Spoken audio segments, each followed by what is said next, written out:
Ms. Shweta Khurana, Senior Director, APJ Government Partnership and Initiatives, Intel.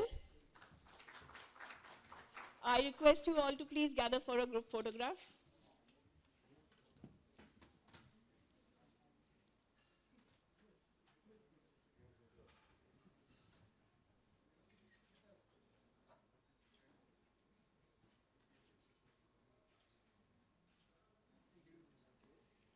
Thank you all. Now we have a presentation by Ms. Pragati, who is a scientist with Ministry of Electronics and IT, providing an overview of IndiaAI mission with the focus on IndiaAI Future Skills pillar. Ms. Pragati, please.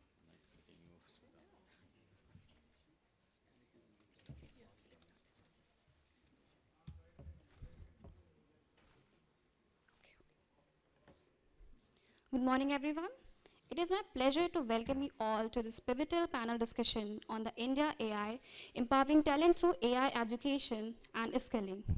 Today, we embark on a transformative journey to advance our domestic AI ecosystem, fostering inclusion, innovation, and economic growth through strategic partnerships with industry and academia. At the heart of this mission is a comprehensive and integrated approach aimed at creating a robust AI ecosystem. We envision in India where barriers to higher education in AI are reduced and opportunities for learning and growth are accessible to all. To this end, we are committed to significantly augmenting the number of scholarships for Bachelor of Technology, Master of Technology, and Doctor of Philosophy programs. By doing so, we aim to empower a new generation of AI experts who will drive our nation's technological and economic future. India AI Future Skills is a cornerstone of our strategy. This initiative will coordinate with existing efforts to expand graduate and postgraduate AI programs, making them more accessible to aspiring students. By setting up data and AI labs in Tier 2 and Tier 3 cities, we aim to impart foundational courses in data and AI, such as annotation, data cleaning, data analytics, thus democratizing AI education and training across the country. The World Economic Forum predicts that AI will create over 97 million new jobs by 2025. This projection underscores the significant role AI is set to play in shaping the future of work. As AI technology evolves, it will generate a plethora of job opportunities across various industries and sectors, both in India and globally. To seize this opportunity, we must focus on creating a workforce that is well-versed in AI and prepared to lead in innovation, development, deployment, and operations of AI products and solutions. I encourage each of you to engage actively in this conversation, share your ideas and experiences, and think boldly about the future we can shape together. Let us harness the power of AI to drive positive change and make a lasting impact on society. Thank you all for being here, and I look forward to an enlightening and inspiring discussion. Thank you.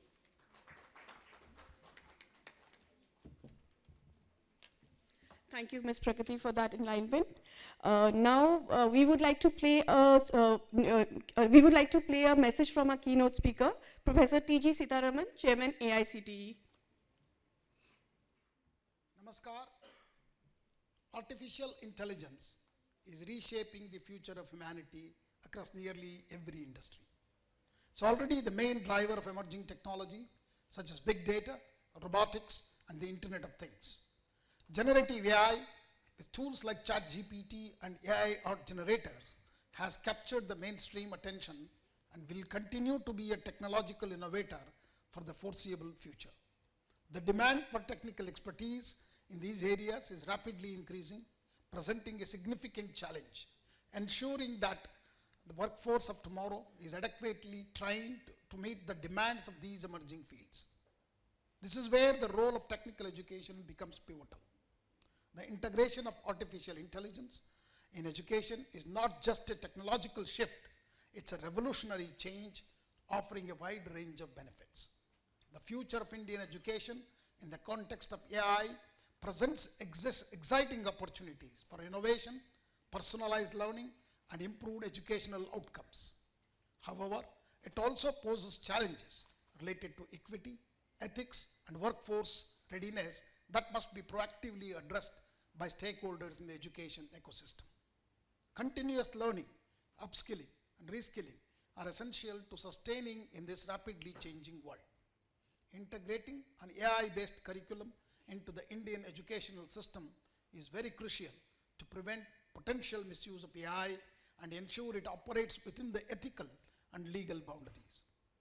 Leveraging AI's maximum and productive benefits for students, teachers, and society is very vital to India's development by 2047. The National Education Policy 2020 recognizes the necessity of strengthening technical education in emerging fields such as AI, IoT, cybersecurity, robotics, and blockchain. It aims to achieve this by developing a multidisciplinary approach to education, encouraging the integration of various fields of study. By embracing AI and remote learning, NEP 2020 aims to equip students with 21st century skills, fostering innovation, critical thinking, and problem-solving abilities essential for their academic and professional success in a rapidly evolving world. There are many misconceptions surrounding AI, but I would like to clarify that AI is not about recreating the human brain. Rather, it is about building systems that act like humans. AI involves analytics, problem solving, and automation based on the data, knowledge, and experience. While AI will undoubtedly transform our workforce, leading to the replacement of some jobs, it will also create new roles and new jobs. The true challenge lies in humans finding their passion in new responsibilities that require uniquely human abilities.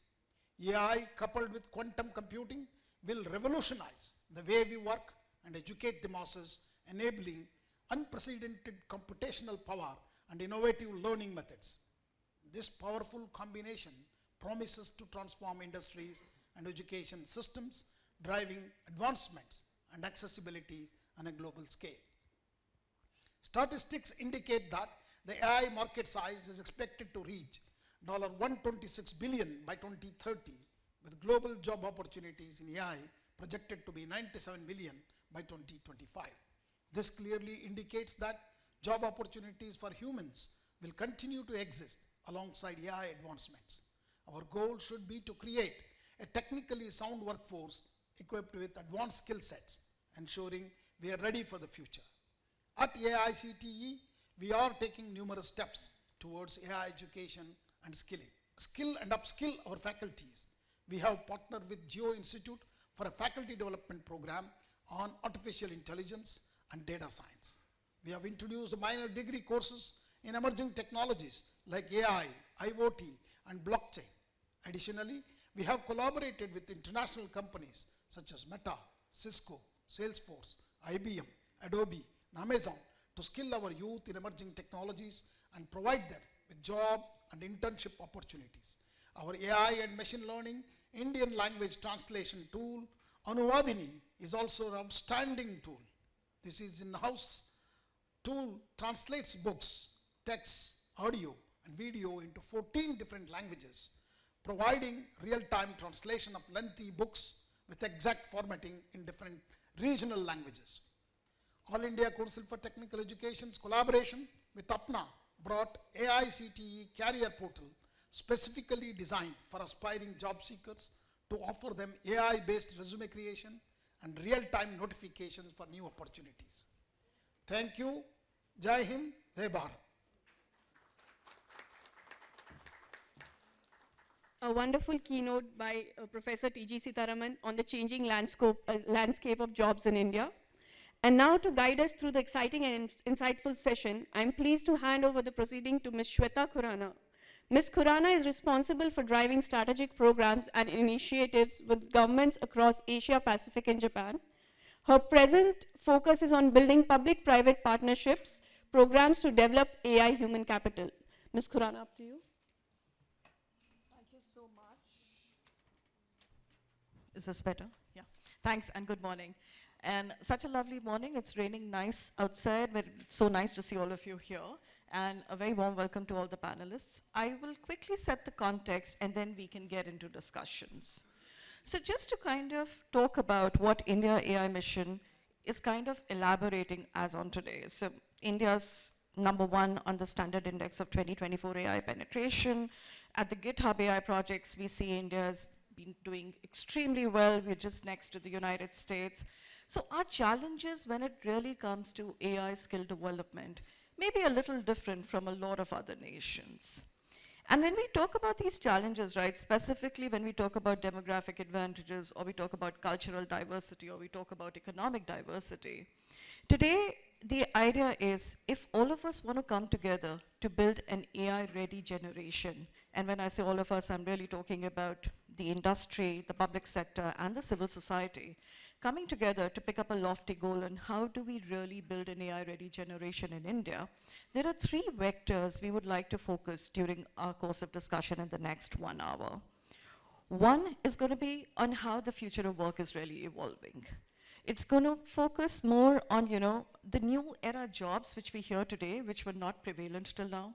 Whether you talk about an AI ethicist, whether you talk about an AI modeler, or in fact an AI auditor. These are the kind of roles which today we see where jobs are opening up. Now, India's largely had software supremacy to a major extent in the global domain.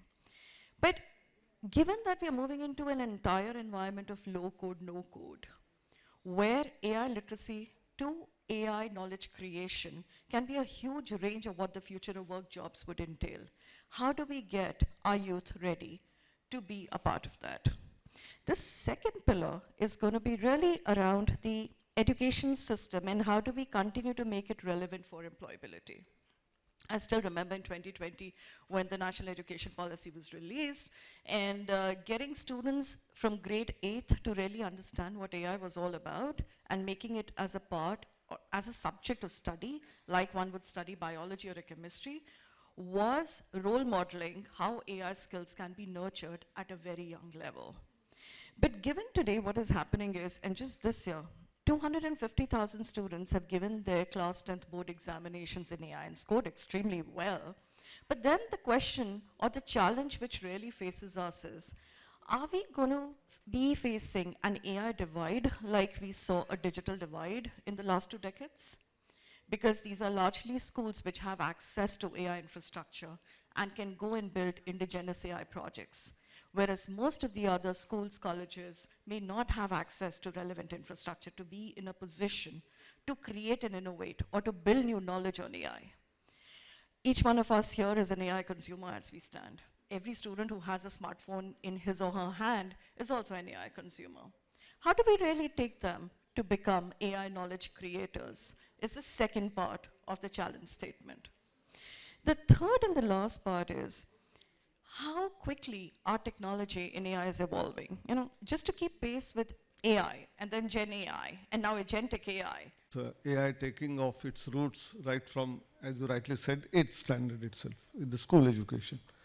When it comes to higher education, at least in AICTE, in the last 7-8 years, we have been asking institutions to have not only full BTech courses in AI and data science, but even for students who are taking their courses in civil engineering, mechanical engineering, electrical engineering, and other disciplines, to have a minor in AI and data science, to have subjects whereby they get empowered, because the applications of AI are not only in the field of computer science and data science, but they are affecting agriculture, they are affecting healthcare, they are affecting education itself. And therefore, we wanted that AI should become part of the life of the students themselves, and right from school education to many times industry bodies, NASSCOM, FICCI, they say our students are not ready for the future of the work. And therefore, and on the other side, there are not enough jobs as well. So significant, that means research in AI. Maybe right now, only few institutions like IITs or IISc are doing state-of-the-art research in these areas.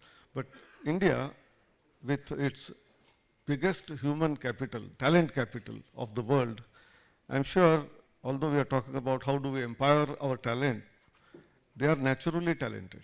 And therefore, when we observe some of the hackathons which we had engaged, solutions given by our students of second year, third year engineering students are far superior to some of the best known industries or organizations like ISRO, and they have given that solution. That means more than providing education, giving opportunities is the major thing, and that is what is missing in our country quite a lot. And that's where, when you asked me the question about examination system or evaluation system, how do we evaluate and give a journey for a student which will empower him or her at the end of that particular program? And that's why, using AI, how do we transfer the knowledge to the candidate, and where pitfalls are there, identifying them and taking their journey forward in the right direction. That is where again AI is useful. So one of the platforms which we developed to support startups was National Educational Alliance for Technologies, NEET, under which there are about more than 200 odd companies, 300 products which are onboarded. Some of them, of course, are plain, but most of them have AI content. They conduct a test, know what level of understanding, knowledge a student already has, and in order to complete his program or to become employable, to become entrepreneur, what all is needed, they are guided by a path which may be different for different students. And that is where personalized learning comes in. And so I think all our education system should be geared around asking. Even our examination papers need not be the same for all. They may be personalized in terms of depending on what they have understood. We normally, whether it is entrance exams or our college exams, university exams, we want to test what they don't know. But what we need to test is what they know, and then how do we make use of that, what they know, to further into a domain where they will become excellent in that domain. Because not all are same. So someone will like some subject, someone else will like some other subject. Identifying that and then giving correct impetus to the growth of that student or empowerment of the student. That is the most important part. So coming back to using AI, we are also aware of OpenAI, ChatGPT, and many teachers, when we have some kind of seminars or workshops, they keep asking, give any assignment, today ChatGPT give you the assignment's answer. So what will happen to teachers' role, whether it is as a teacher or whether it is, how do we evaluate such students? I think the right way of teaching students is not to say that don't use it, but allow them to use the technology, AI, OpenAI. And in fact, I am proposing that Bharat AI should also come in, because our cultural ethos, diversity is quite different from what it is there in the West. So we have to empower our students from our Indian knowledge systems, which is so powerful. Ancient sages had done much more than what present scientists are aware of in terms of consciousness, in terms of brain development. I think we need to make our students to be aware of it on one side. And on the other side, making use of this entire tool of AI, how do we engage with our students in order to create next generation of AI, which is more intelligent, but at the same time have human touch. And that's why we started a program of universal human values. Values are also equally important. Machine may give some answer, but how do we interpret it? And that's where our teachers should teach our students to ask the right questions to OpenAI to get the answers out of it. Because the manner in which you ask a question, the answer is going to come. And it will analyze the data and give that answer. Secondly, just merely submitting that answer is not good enough. They have to understand that, they have to know it, and it is not just merely reproduction or memorization, but beyond that, as we say in Bloom's taxonomy, higher levels of learning, including what we say, going up to creation of new knowledge, but also critical thinking, analytical ability. If the answer given by ChatGPT is understood fairly well by the students, and in the classroom, if the teacher twists it a little bit, then the student who has understood it properly will answer to that question.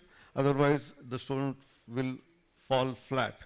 And that's where evaluation begins. And therefore, use of OpenAI, AI is very important. But how do you make use of it is one training which our teachers as mentors should take care of.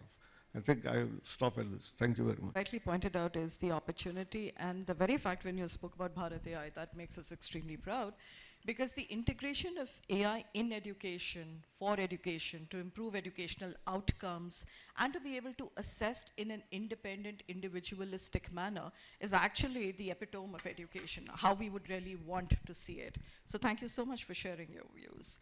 Now from assessments, I'm going to actually move to standards. So Joyce, my next question is to you. So as the Chief of Education, there was this entire State of Education report for India 2022. Oh, you're carrying it with you, all right. Which really talks about AI in education with what is happening. So when it comes to really putting down the standards, and what we heard from Professor Anil was, right, we should not limit students from using OpenAI or subsequently Bharat AI whenever that's available, in ensuring that the learning which they have is true to the learning of concept itself. But what we also realize is that many times teachers feel, how would they manage a classroom where students potentially have access to more knowledge than what is there in the textbooks? So what does the State of Education report for India 2022 on AI really talk about? How can we ensure that we can really approach AI standards and best practices, which you would have possibly seen in India or heard from other countries? Thank you, Shweta, and good morning to everyone. And thank you very much to Meiti for inviting me and listening to UNESCO's approaches and views on this subject of definitely increasing importance. So around the panel, everyone is going to be saying here how to improve the knowledge and the skills of the future generation of Indian students and learners to become AI ready, as you mentioned. But I definitely, coming from the United Nations agency that works on education, want to bring in the humanistic approach. And you were mentioning about standards. And this is exactly what I was very happy to see all around. The quote, safe, inclusive, responsible AI for everyone. And I think that's exactly the thing that we wanted to stress as UNESCO, the ethics of AI. So as we all know, AI carries significant risks when developed and deployed without inadequate safeguards, and these risks include exacerbating differences and conflicts, and both online and offline, the widespread dissemination of disinformation and misinformation, potential for increased discrimination based on gender, and I'm glad to see that there are more and more women coming to talk about AI, and race, ethnicity, and bias in job recruitment, as some of these panelists around me will be definitely saying, and even to weaponize generative AI to bullying children, and even which leads to very serious issues such as suicide. So therefore, there's an urgent need for ethical oversight and responsible governance of AI technologies. And UNESCO advocates for transparent and inclusive AI governance that prioritizes accountability. By emphasizing ethics in AI development, we can harness these technologies for the greater good while ensuring fairness, transparency, and respect for human dignity.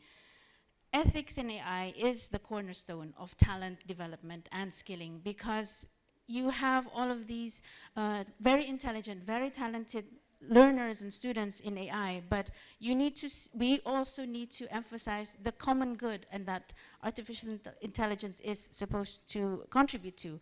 And so the deployment of AI into the real world has already seen many controversies, and so the principles of transparency, explainability, fairness, non-discrimination, trust and respect for privacy have to be built into national governance frameworks and into teacher and student curricula. I wanted to just touch upon Professor Sarabuddha's speech right now when he mentioned that the AI that we develop also has to include Indian culture. That's exactly it, contextualization. And the curriculum and the content needs to be inclusive. It has to not only think about the multicultural setting of India, it has to also use the appropriate data to counter bias and discrimination, and not to only use data that's from weird societies, which are Western, educated, industrialized, rich, and democratic societies.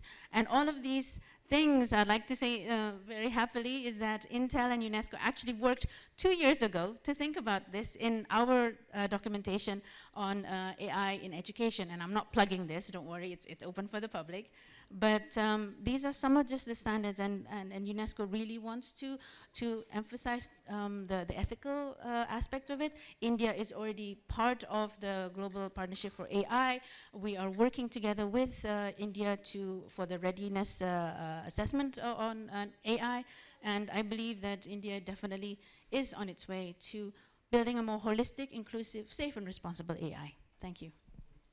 Thanks, Joyce. That was a great segue from assessments into really building a framework which can be scalable and sustainable, specifically extremely key to the way the communities in India would react to it. It's something which is highly localized. Professor Anil spoke about personalized learning, and you're talking about a framework which is completely tailored for India, for AI governance. With this, I'll move to Dr. Madan Mohan Tripathi.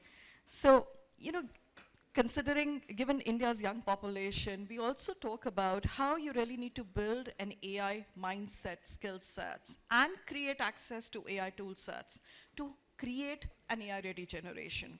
So while mindset and skill sets is something which NILET does in a large way, recently you also launched the first India AI Data Lab. So we'd love to hear your experience on where do you think the future generation is going to be when it comes to becoming ready for an AI world?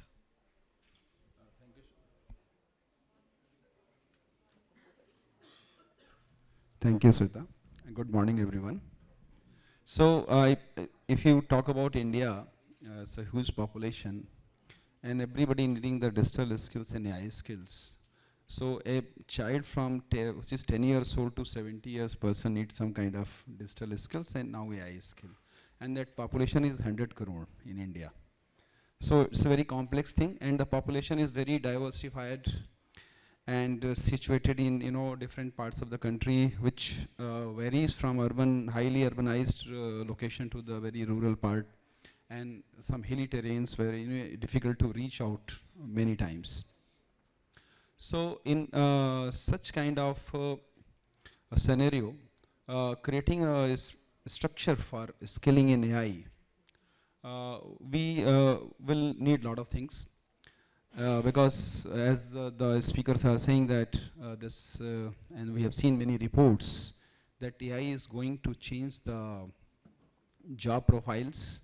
Many jobs will become obsolete and the new jobs will be created. And then we'll be seeing that a lot of new entry into the job market, and there are people who are already in the job market, they need to reskill and upskill themselves.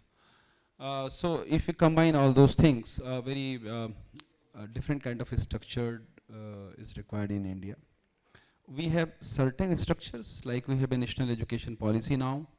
We have our AICT, UGC like regulators, and CVT like regulators, and many agencies who are doing the like universities and the organization like NILET and many sector skill councils. So there is a structure. We have to make best use of it to provide the skilling, and so we have to first work on the designing the programs. So the kind of programs will be required will be the degree diploma programs, which largely ICT and UGC will be designing, and already we have listened to the Sitaraman. They are already working on it. Then there will be a skilling program, which we know that now NCVT is there, and there is an SQF system in the country where the skilling programs will be developed by the industry. Other than this, we need AI literacy programs also, which Intel is also doing, I think, with CBSE and all. These literacy programs will be required to different segments, not only students, to farmers also, to women, to different sections of the society. So such kind of literacy programs are there. I was discussing with Raghu, and he was talking that Gen AI is required for everyone, not only for the experts. So I mean that kind of Coursera is having such programs. And then we need application-oriented D programs also, which is sector-wise, like health sector. You are talking about genetic AI, life sciences, education sector, power sector. So deep learning application-oriented program where the huge data is available already, so that the actual applications are developed. And the one most important thing is the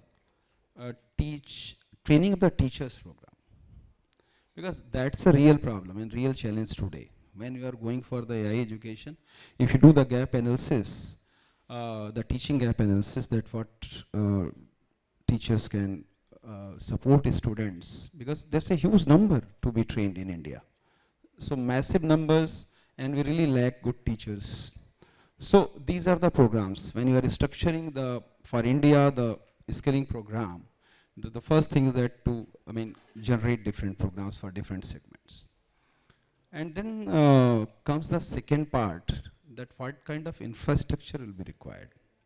So obviously you need the physical classrooms and labs, but computing infrastructure is the most important thing. And since you told NILET has developed the first India data lab, and obviously with Intel, and we understand that to run the large language models, the infrastructure is not sufficient, the computing power is not sufficient.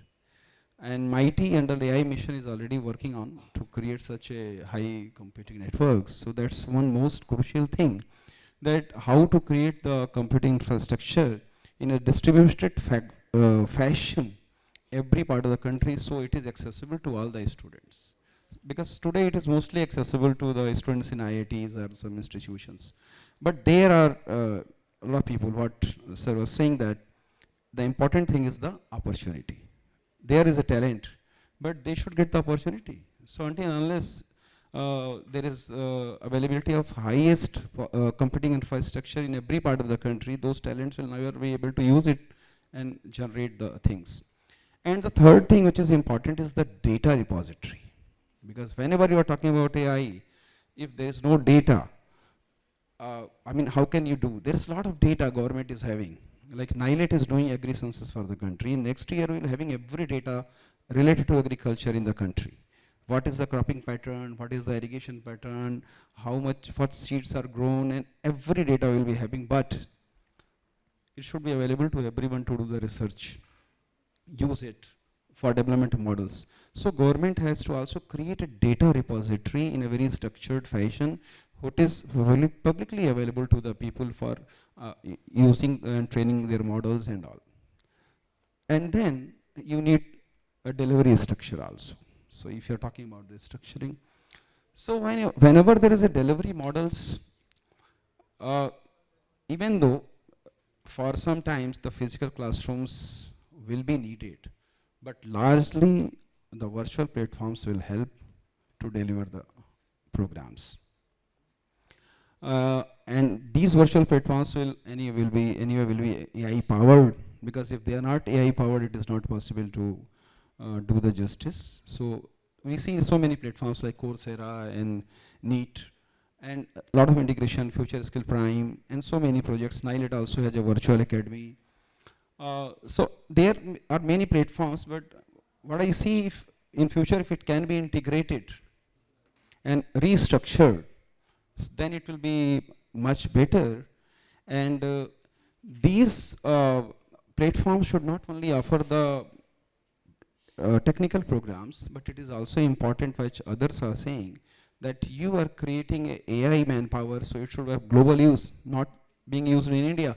So you have to train them in the cultural diversity of the whole world, because either they have to move physically across the world, or even they are work from home. That kind of cultural diversity they have to understand for every part of things. So the personalized learning will become important. The ethics in AI, NILET has a MOU with UNESCO for capacity building in ethics in AI, and also, so we are working on some projects will be launching very soon. And evaluation. Again, I will emphasize that evaluation is very, very important. Everybody talking about Bloom taxonomy and all. Today you see in India, there are students and evaluation are not standardized, because it's a huge number. AI can help. We can do away with the subjective kind of questions in future, because you have to test the cognitive levels. So AI can build a different kind of assessment and evaluation system, which will be fast, standardized, and that will help, to create certifications. And the last thing I would like to add, which is going to be more crucial, so many people are training and giving certifications. How to match and recognize the certification, that a particular certificate has delivered a particular outcome. So how you map it, and then how you map certifications of different countries though, to do the mutual recognition of certifications. So those are the challenges which will become, and for that AI is going to be the real help, and without that it will not be possible to structure the whole education and skilling ecosystem in the country. So these are the certain suggestions which I can make. Thank you for the opportunity. No, thank you so much. You know, it's really interesting to see how all of you are painting a picture for the future of education. I mean, from personalized learning to having access to OpenAI in classrooms, personalized assessment, to making sure we adhere to the standards which are fair, responsible, equal, ethical, to the fact that access to teachers who can train along with using AI as a tool for better education quality outcomes, and access to an entire tool sets which are used to really build on AI. I mean, that's really exciting. So imagine if we can all go back to the fact that we were students again and we were living in that world, it'd be so different than the world we've been taught in. So going ahead, right, from higher education, my next question is to you, Amit, to really talk about, according to you, right, from a corporate standpoint, how can India position itself as a global leader in AI development? And what are the strategies, as corporates, which you would think of adopting to support the government in achieving the goals of India AI mission? Yeah, thanks, Shweta, and great comments from all the other panelists. We did a study from IBM just to see AI adoption. This was last year, and this was across the world. What we found is that in India, about 59% companies, enterprise scale companies, said they have already deployed AI. Another 27% are experimenting. And what was interesting is this was the highest amongst other countries. So there's a tremendous hunger in the industry, and I think part of it is because not just India needs it, but a lot of the delivery to the world happens out of India. And so that creates a huge opportunity for industry to shape the direction of AI and to participate in the skilling and capacity building in the country. And I think consistent with many of the comments made here, I think this needs to be looked at holistically in the sense that there are different levels. You mentioned 8th graders. I was thinking of my son who was in 5th grade, and he had this coding class the other day, right, where they were teaching him Python. He was very excited he could print a number. He was more excited that he and his friend opened up ChatGPT and asked it to write the code, right? Nobody taught them that. So it shows how natural it is once you make things accessible, right? And so at the school level, high school level, for instance, in IBM, we have a CSR program, and I think CSR provides a great way for industry to partner, through which we are making our skills build platform, one of the platforms that Dr. Tripathi mentioned, available to school students. We're making it available to higher education, faculty and colleges that are affiliated with many of the institutes and authorities in India, and also to vocational learning, right? Because there are so many learners out there, job seekers, who are wondering, how do I find a job? Or people who've been unemployed for a long period because they dropped out, or school dropouts, how do they get back into the system? We're making it available to them. And then I think the 4th tier here is the research sector, because unless we have in-house capacity in the country to shape where AI goes, we'll end up just being users, right? And so there we partner with, we have long-term research collaborations with some of the IITs, with ISC, to actually do joint research. And what we see that happens out of that is it creates a very strong talent pool. It's still small, but the more we can expand that by industry participating, that talent pool, then we also create some gravity for them to stay in India, right? Otherwise, we have a big brain drain problem. So we look at it in that way holistically. I think one of the other important things that many folks touched upon here is we really need to build AI for India, because the needs of India are pretty unique given the diversity we have, right? And the scale we need, the cost profile that we can work with. All of that is different from what OpenAI or the weird countries have come up with, right? And that is another place when we are thinking of skilling. I think one part is educating folks on what's already available and developed by the West, but that doesn't prepare you for what we need to build here. And this is another place where the industry can play a big role, because industry that's based in India, that is here and understands the market needs of India, when they are engaged in some of these skilling activities or projects, they can steer the learning towards what the country needs, right? And that can infuse that kind of learning into the process. So these are some of the areas I'd like to mention. Thanks, Amit. No, this was a very interesting perspective, because what you're saying is education and skilling is not limited just to education as we see it in schools and colleges. It goes and transcends way beyond different age groups, different diverse groups, different communities. In fact, at Intel, when we launched AI for All in collaboration with Ministry of Education under CBSE and Digital India Framework, we today have reached a milestone of 4.5 million citizens who've gained basic literacy, AI literacy, just to understand how do you navigate yourself in a world which is fueled by AI. And from there to go on to what Professor Anil had said, really become creators of new knowledge, really be in a position to understand how to create for India, or what you said, that we need local India solutions. So how do we get a workforce which is tailored for that? That's a long journey which we actually have to take. With this, I'll move to Raghav at Coursera, right? So Raghav, according to you, right, what is the industry academia partnerships which you have for nurturing AI talent in India, and how do you really capitalize on synergies between both these segments? Yeah, thank you. You started by saying the phrase AI divide, and it reminded me of three occasions I've been at in the last few months. Couple of days ago, I was at Infosys in Bangalore. They have 3.5 lakh employees, 350,000 employees. And the leadership was telling me the single largest focus for the company right now is skilling employees in generative AI. Single largest initiative. 3 weeks ago, I was at our head office in San Francisco, and we had about 100 university and industry leaders in a conference. And Stanford was there, Columbia was there, Manipal was there, IBM was there, AWS was there, Meta was there, and so on. So 100 leaders in the room. Over a 2-day conference, single focus was education needs to get ready for generative AI, right? And it's a challenge. There's so much cheating happening with ChatGPT, but there's also a general purpose technology. All of us should be learning generative AI. AI is a technical technology, but Gen AI is a general purpose technology. It's like Google search was 20 years ago, 30 years ago, and so on and so forth. So a lot of focus on generative AI. 3 months ago, I was on a conference in Hyderabad, a higher education conference, about 100 vice chancellors in the room. And over 2 days, the word generative AI was not mentioned. So it's a moment of contrast, right? Industry is saying everybody should be learning generative AI.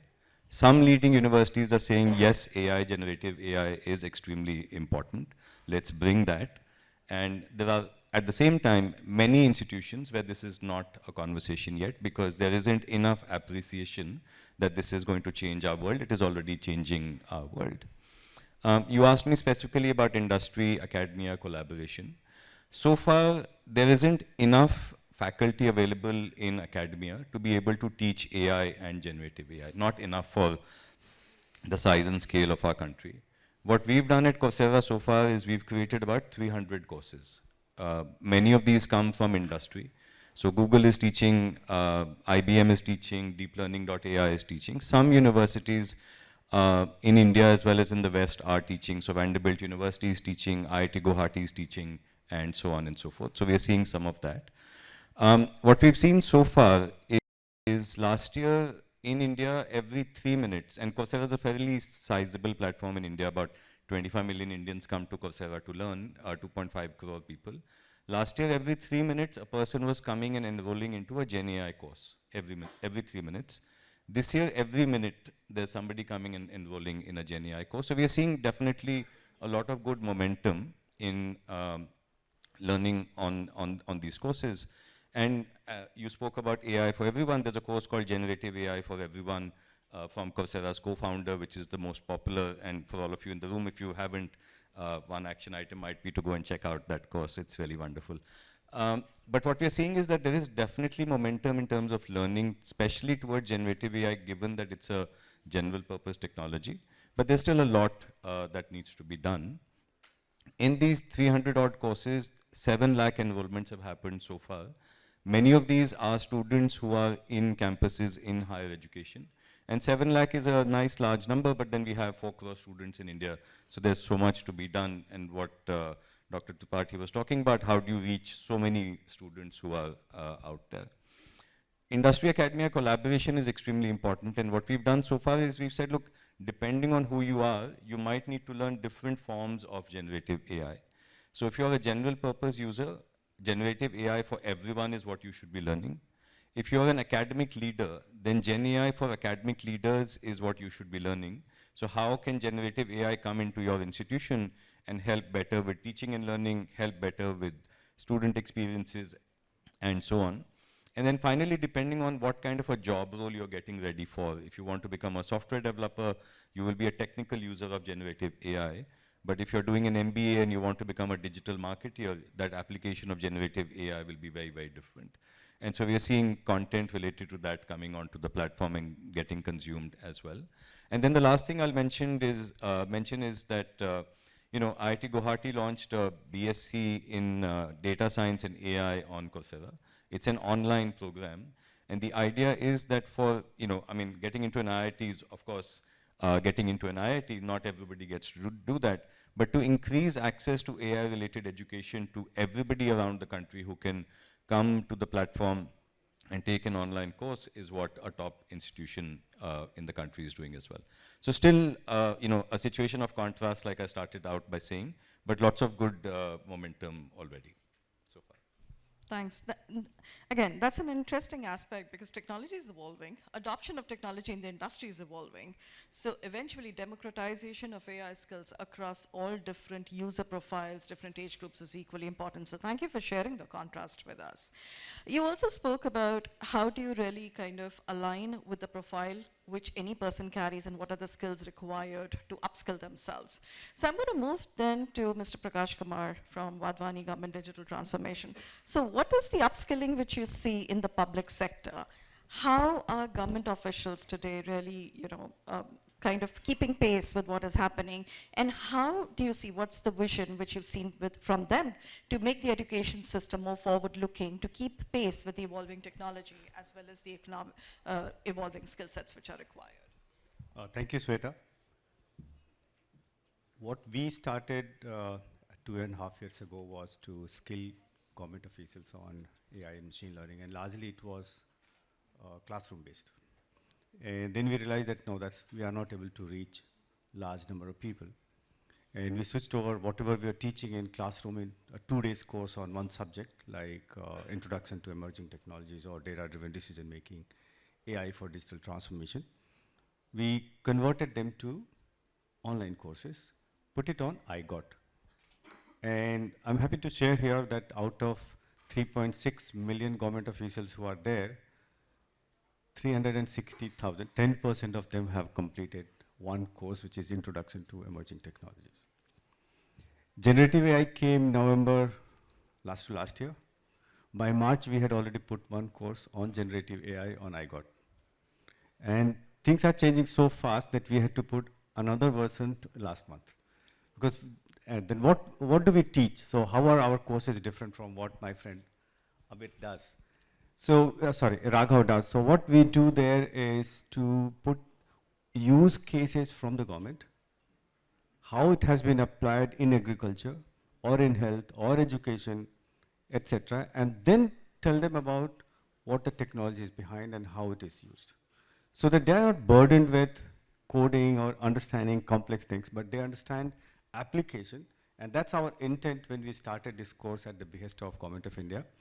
They wanted us to skill mid-level and senior people who are engaged in policy making, in policy implementation. How do they use to improve service delivery, AI as a whole? Second and very important one was, how do they measure impact of programs and schemes which are being implemented? Dr. Tripathi talked about data. Lots of data is getting generated. But then, are we using that data to generate insight? I'm not talking about training the model. That's a separate aspect altogether. But then how do we use that data to find out how are we achieving the outcomes. There are standard outcomes in majority of government schemes and programs. And then one is first find out that. Second, why is it working in district A and not working in district B? So what are the policy directives which could be given to district B, or they could be told, look, district A has these features which you don't have, or they are doing something which you are not doing, and if you do that, your implementation and your outcomes will also be improved. So that's what we are doing, trying to do, and it's fairly good that 10% is not bad, like 59% in industry, but the adoption part of AI is in single digit in the government. So our next effort is, skilling is not just merely for skilling them to understand, but to apply. So what we do in 2 days program, last 2 hours, 90 minutes to 2 hours, we spend ideation. Now that in 1.5 days you have seen how the technology has been implemented, and in your sector, generally we conduct one course for one sector, so that we have all the use cases from that sector only. And then we ask them, okay, now you come up with ideas, your problems, and then we help them to ideate. We have a template which we have developed over a period of time, in which they write the problems, how they work, and what could be done, and how it will improve. And then we have a tech team which goes through that, we analyze that, and those which are technically feasible, we give them an approach note. How do you can solve? And thereafter they are on their own. So that's what we are doing. Now let me come to what policymakers in field of education, of course, Professor Sahasrabudhe has already given lots of things, but we talked about integration of AI in curriculum. And you mentioned a figure, 2.5 lakh people who have taken the exam, but we have a huge population. How do we reach out to them? And what yesterday we heard from Special Secretary to Government of Telangana, they made in JNTU mandatory AI course for every subject. So that's the higher education. So it's mandatory. And then they also started a specialized courses where multidisciplinary people from any discipline can come and attend that. That's the need. Now, the moment we say make it accessible, the second point comes, are our government schools equipped with those labs? So we have someone who was heading AI mission, those Atal mission labs. But the need is to take these labs to all the schools, especially the government schools where large number of students go, and colleges, these labs, so that they can make use of that. Of course, Dr. Tripathi talked about assessment and all that. I won't get into, that's not my domain. But coming to skilling part, which we are very, very closely involved as foundation, the skilling, all these tools are making us, if we don't skill ourselves, they make us redundant. So how do we make our students learn more creative way of thinking, complex problem solving? Those are important. In fact, Professor Sahasrabudhe also talked about it. Let it be an open book. Like when I was a student at IIT, many courses were open book. And those were more difficult than the closed book. I would agree with that. Yes. So we should do that part. And the last one is vocational training. Again, coming back to our ITIs, vocational training institutes, and even polytechnics. Majority of them, they don't have good quality instrumentation and labs. And especially if you have to train them on complex motor engines. Now today, the engines are much more complex than what used to be earlier. Now can we help them using AR, VR to learn and then do remote thing? Like suppose a complex tractor today is not working. Now the mechanic will take 2 days to reach there. Can we equip these locally available technicians to use these and make? So these are some of the things from the policy side we need to take care of. Very interesting, because working with public sector officials and actually upskilling them to use AI for good governance, I think kind of completes the cycle. So you're reaching all segments. We're reaching citizens at large, we're reaching high schoolers, we're reaching those in vocational education, higher education, and then of course, why should public sector officials be not really leading the policy making process for true AI integration? I'm just going to pause here for a second because I think, Professor Anil, you have a hard stop at 11. So there is some felicitation which the organizers have planned. So you just quickly, but they're insisting, I just got a note. Yeah. So, Thank you. I would request Dr. Madan Mohan Tripathi to please felicitate Professor Anil.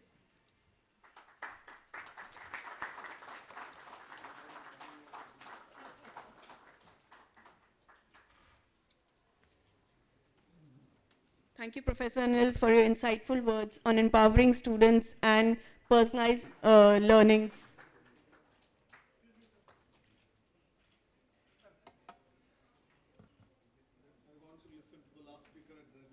awesome, thank you. Thank you, sir. My bad, because the organizer sent me a note saying you have a hard stop.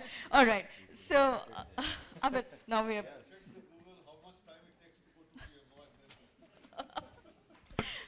Right. So my question to you is really talking about, you know, the industry trends which you see on developing AI skills, but what are the key challenges which you see in the Indian context?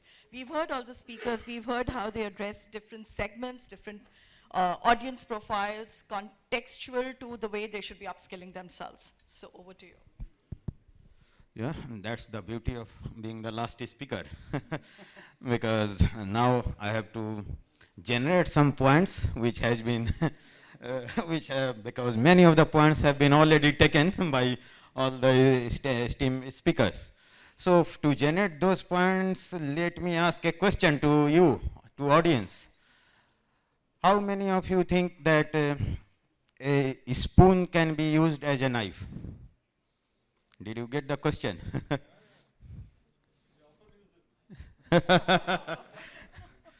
Just raise your hand if you think yes. But still we are having knife, right? We are not using spoons as knife, but if needed we can use. That's the key point there, that in industry we need expertise who can create a solution for a customized use case and domain. We cannot really find a solution which is just working. We have to find a solution which is sustainable and which is really fulfilling the purpose. And that's where we have to really create the AI skilling, which was already talked by all the speakers, I think, that the application and use case is very important, which should be also coming from the industry. And then we have to figure out that, okay, how to use AI as a tool to find a solution which is going to create an impact to the society and obviously to create a business for industries. So just let me give you a background about myself. So I am coming from a background where robotics and AI have been trying to come together. I have been in this domain for almost 20 years. I was the chief scientist of SoftBank Robotics, where we created the paper robot, which you might have seen, the humanoid robot. I was the president and CTO of Hanson Robotics, which has created Sophia robot, which is somehow famous. It has human-like face and expressivity. But behind all this, we have to create the intelligence. Even if a robot has to create a facial expression, how it will create that facial expression? Which kind of actuators it should have? If the robot has to interact with the people, how it will be interacting with the people? So the point which I am trying to say is that AI, being a mind, is now trying to get a body. This body can be somewhere sitting out of the AI as well, like AI is somewhere in the cloud, but it is using the sensors, it is using the body as the robot, and then it is trying to behave. When AI is starting to behave in the human-centered environment, those are the challenges which industry has to solve. How it should be behaving, how it should be considering the social, cultural context. We had very interesting project in the past where we tried to create social intelligence in the robot. So we are no more talking about the AI, the traditional AI, but the social cultural aspect of those. It was very interesting because we put robots in different setup, like in elderly care facility where people are from different cultural background, social background, from the UK, from Japan, from Korea, from India. How this kind of system will be able to engage with those people to support in their day-to-day life in the way they are used to, in the way people are used to. And that's where is the new kind of applications which will be coming a lot. Personally, from my side, I have moved from robots on ground to now working on robots in space. We have to solve new kind of challenges for a space application. So we have to also start thinking about that what are the emerging technologies, because AI is going to be everywhere, it is already everywhere, how it can handle the emerging technologies and how it can create the new kind of job opportunities for the people. So there are lots of things which we can talk about. I am also involved in many initiatives like Global Institute for Robotics and AI, which is headquartered in Paris, where we are creating new kind of courses, and I think we have good opportunity to collaborate and push our learnings from that context to make a solution from the Indian context. I am also part of the co-founders of global initiative on robotics, arts and science synergies. I am also very much engaged in European Union robotics community, which is EU-robotics. So we can really create this kind of collaborative ecosystem, which is very much needed to learn knowledge, like exchange knowledge, exchange our learning, and then make the movement fast for the entire ecosystem. And with all these, I think we will be able to, I will let you go just after one sentence. Okay. So with all this, the vision is really that we should empower Indians to create the technology, to create the solution, and to lead the solution instead of only being the user. Obviously, we can consume AI, but how to contribute in the advancement of AI? That's where I think we have to move. So thanks. Thank you. And that's a very fascinating conversation, right? Because human-machine partnerships is something which is so fascinating for all of us. Somebody had just asked this question. So how many of us will be comfortable if you're flying in an aeroplane and the entity sitting next to us is a robo?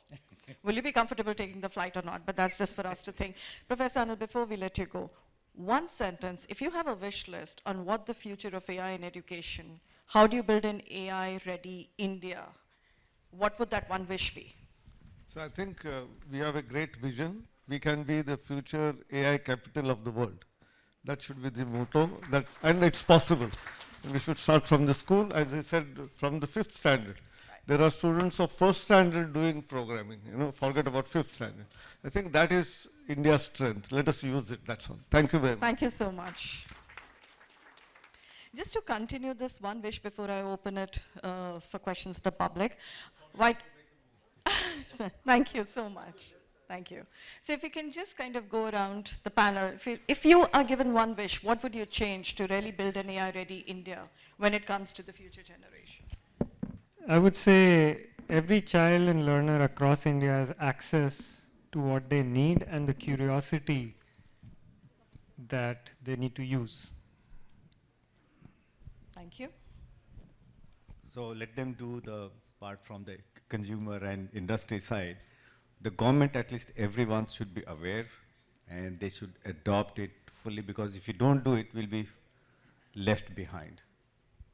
Right. It starts with the government, always.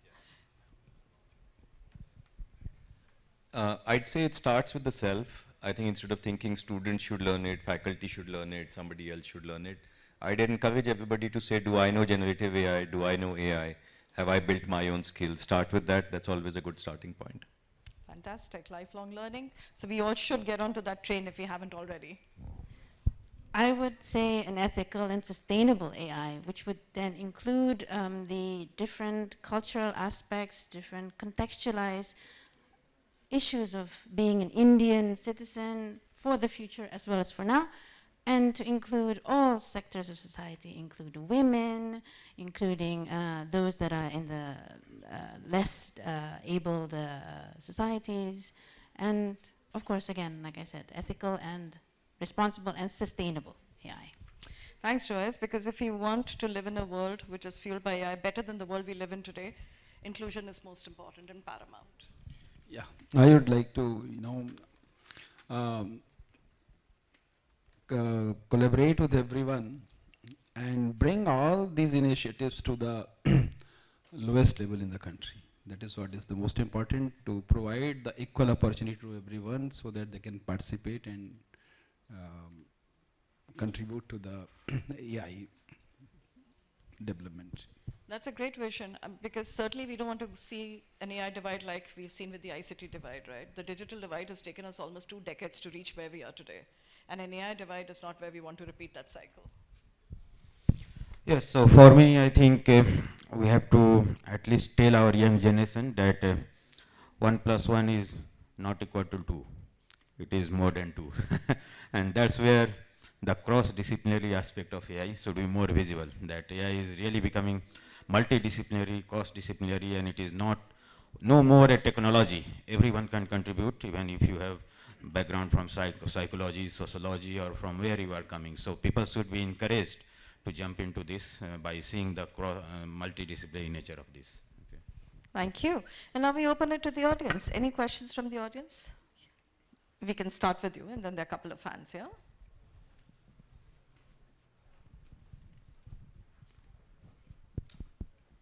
Should I start? Good morning. My name is Gibson. I'm from UNICEF. I'm the Chief ICT and Digital Innovation at UNICEF in India. One question to the panel. Do you believe education for young people, or there's a risk with learning AI for the very young? And if there is a risk, what is it, and how do we tackle that? Because I've heard people talk about children here. I get concerned, as you know, or should we expose our children to the same platforms, to the same generative AIs as adults? So are there risks for children if they're exposed, or should we have a separate learning tracks for kids? Thank you. Thank you. Amit, would you like to answer that, because you spoke about grade 3? Yeah, I have no, I don't think it should be the same, right, as a parent.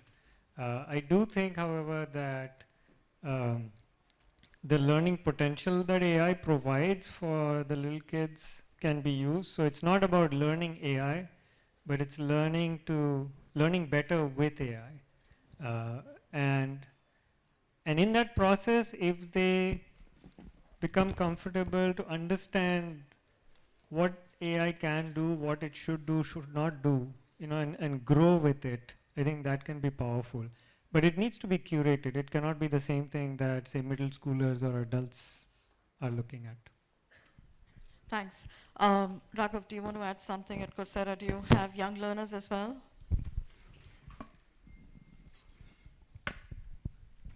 Yeah, I'm not an expert on young learners per se, so this is more a personal example with my kids as well, but I would plus one what was said, that I would imagine the context is different, the controls, the learning would need to be quite different.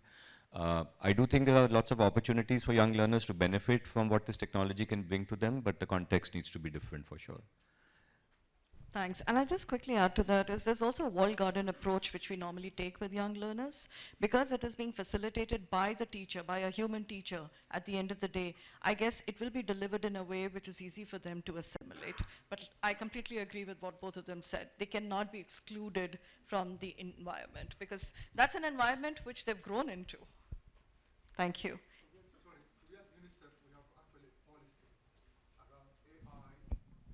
What we are doing at UNICEF basically is we are actually looking at responsible AI for children. And we have been looking at trends around the world and how AI is shifting and how children, the guardrails we need to have. So I think it's good for us to look at that. It's publicly available, and you can look at that document. It will help you to understand the importance of really, as we move along this discussion, to really put the children at the center of this. Thank you. Thank you so much. Again, from personal experience, the more the children, small children, start using these tools to prepare their assignment, that should not lead to less critical thinking, because so the teachers have to play a very important role. Otherwise, what will happen? Oh, ask ChatGPT and it will give me. So you have to write a letter to your, like what we used to do, when write a letter to your principal, or write essay. All those were done our thinking. But if you start using machines only, then what will happen to us? So that part, the teachers have to take care of that. So that's what I think he's worried. How will that take care of? I mean, how will that be taken care of? Completely agree with you here. I'm too excited. You're talking about teachers, but we're all teachers. And it doesn't mean that we have to be in a formal setting. I have children, but I'm sure most of you also have children. You have nieces and nephews or youngsters around you. And that's the thing, it's not just teachers, it's us as role models.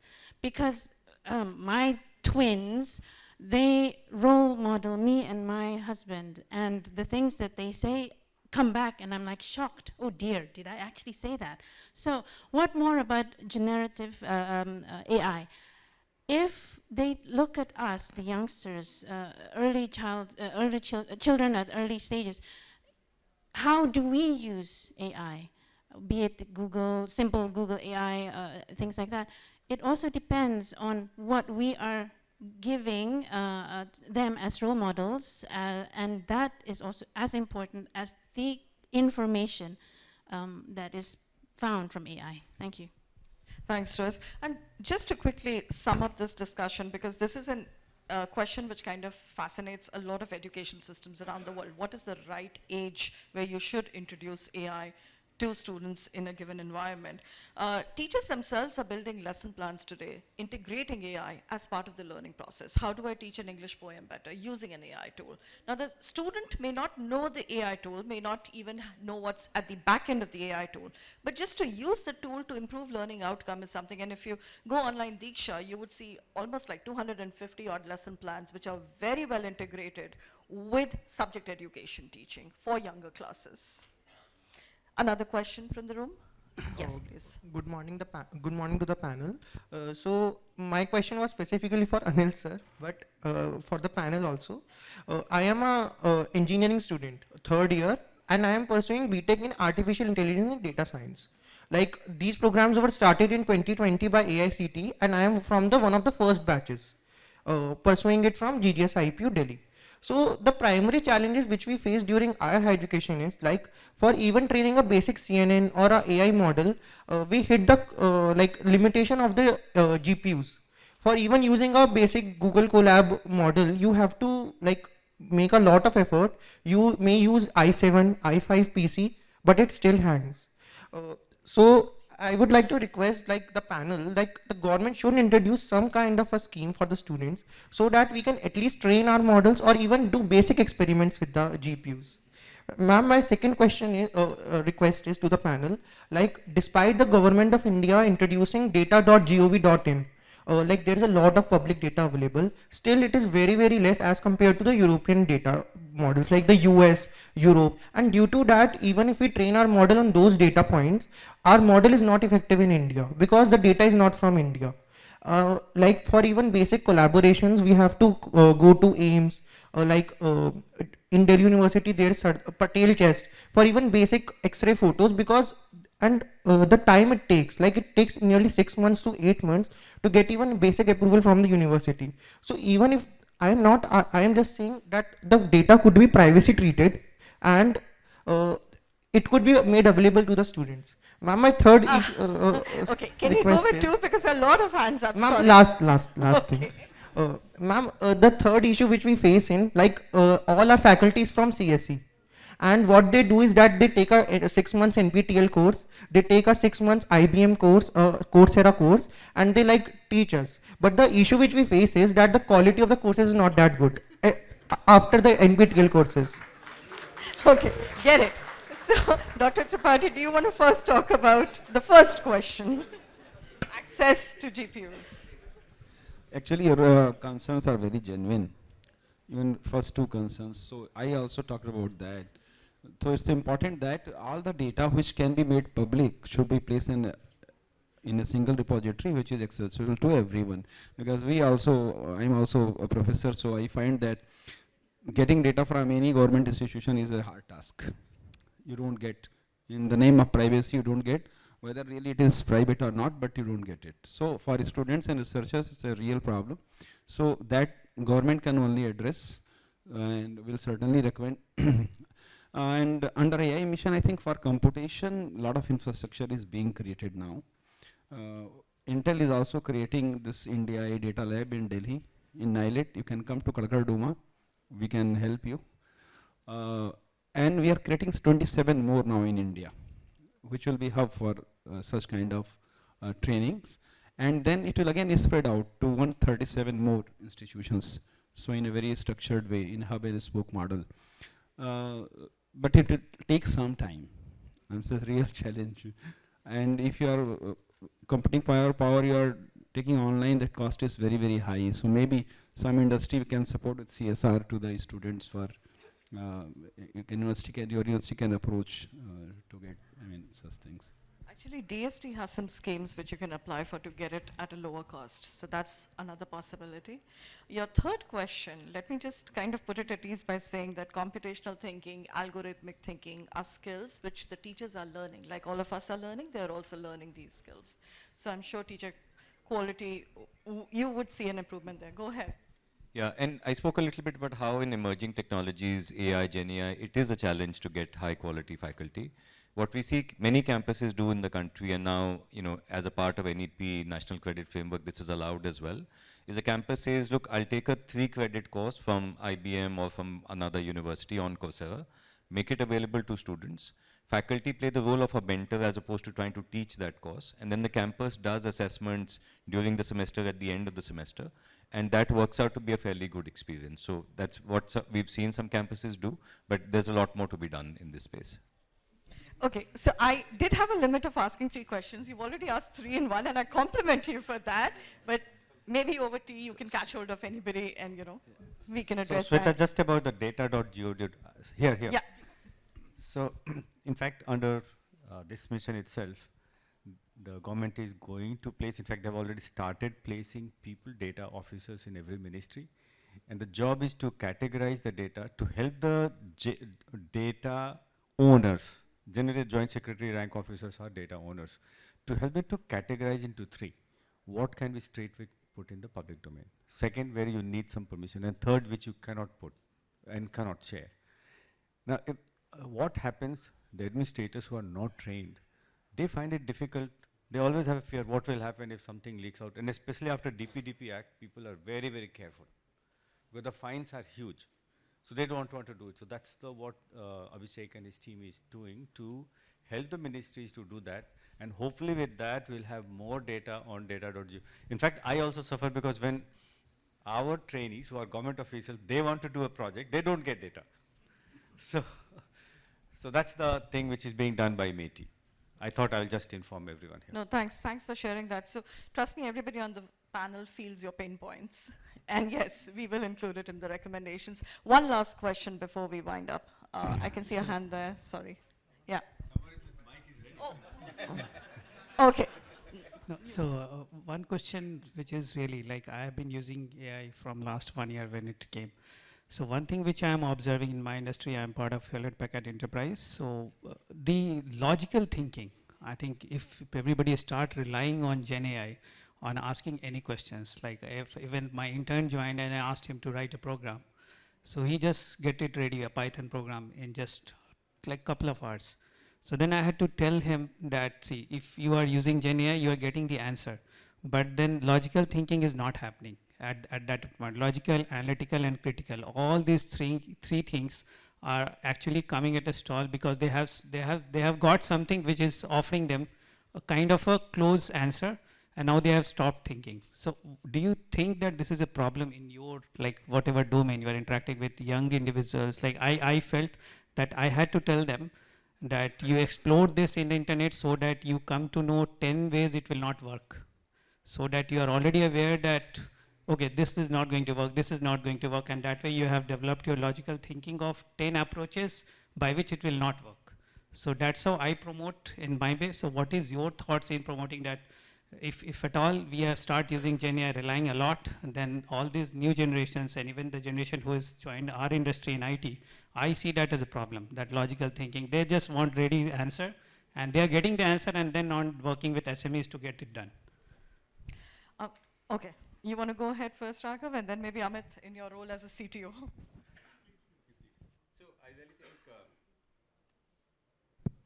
I really think garbage in, garbage out completely applies to Gen AI as well, right?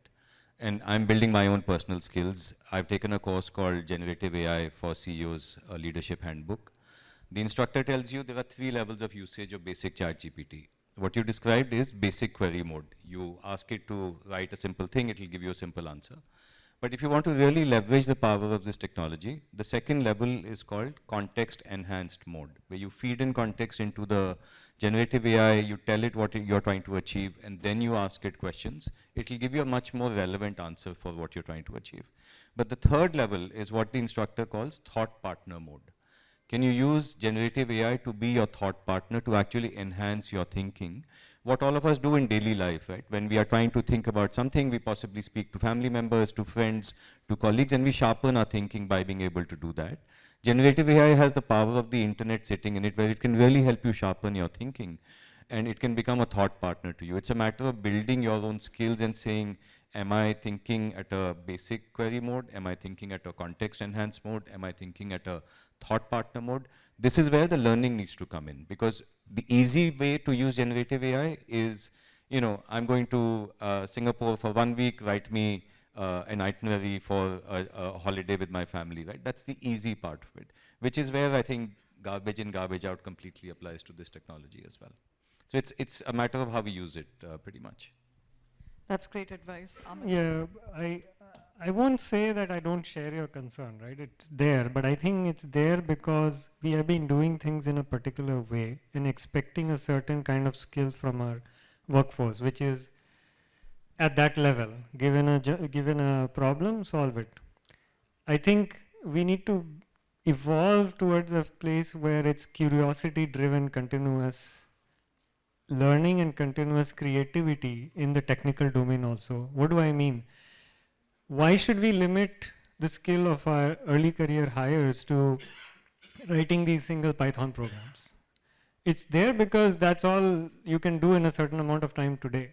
But if it becomes faster and quicker to do that, there is enough demand that the market will create for innovation at a higher level, at a system level. I think that we have not explored yet, because we've all been writing these programs. And also the pace of change, like we're still talking about ChatGPT, but really in the tech world, ChatGPT is old news, right? That you give something, you get something out. It's become building workflows, agents, and that's going to be that's already happening.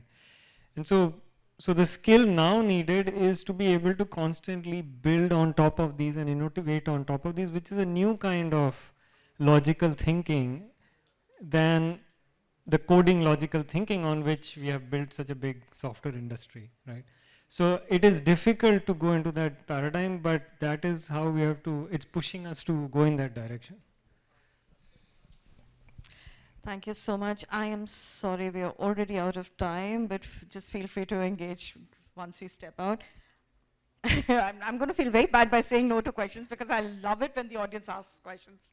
But we're just out of time. To very quickly wrap it up, I think what really kind of synergized is the thought process which we heard across different user profiles on how they need to upskill themselves, reskill themselves, the applicability, the relevance from an India standpoint, and more important, how everybody needs to work together, whether that's a public sector, whether that's a corporate sector, or the industry at large, or whether that is a civil society, to really build an AI-ready generation in India.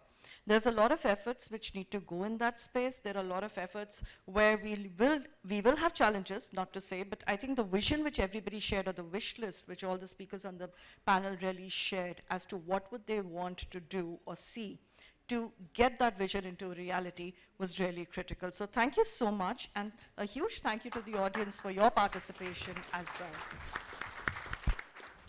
A big thank you to our esteemed panelist and moderator. Your inputs, perspective, and thoughtful contributions have provided us with a wealth of knowledge and spark meaningful conversations that will undoubtedly inspire further reflections and action, be it on personalized learning paths, need of inclusive and ethical AI, or on how the AI divide is growing. I'm sure all of this will help make India AI capital of the world. Now we'd request Dr. Tripathi to please felicitate the speakers and the experts on the panel.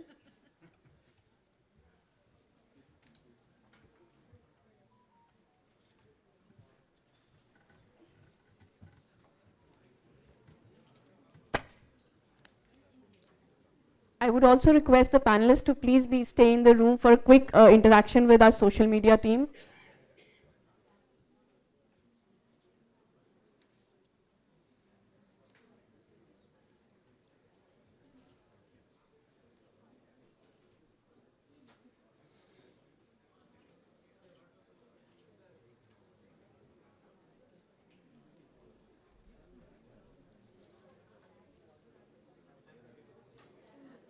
I would also request Ms. Savita Utreja, GS Cybersecurity, Ministry of Electronics and IT, to please come up on the stage and felicitate Dr. Tripathi.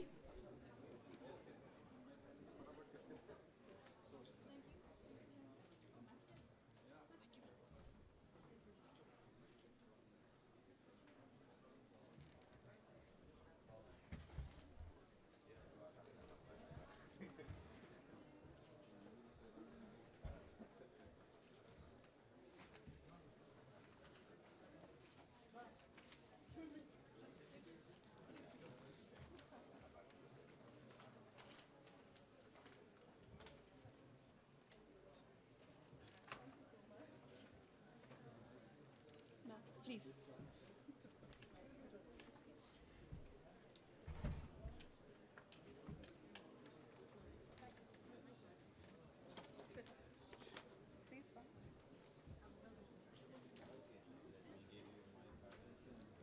Thank you all for being a wonderful audience.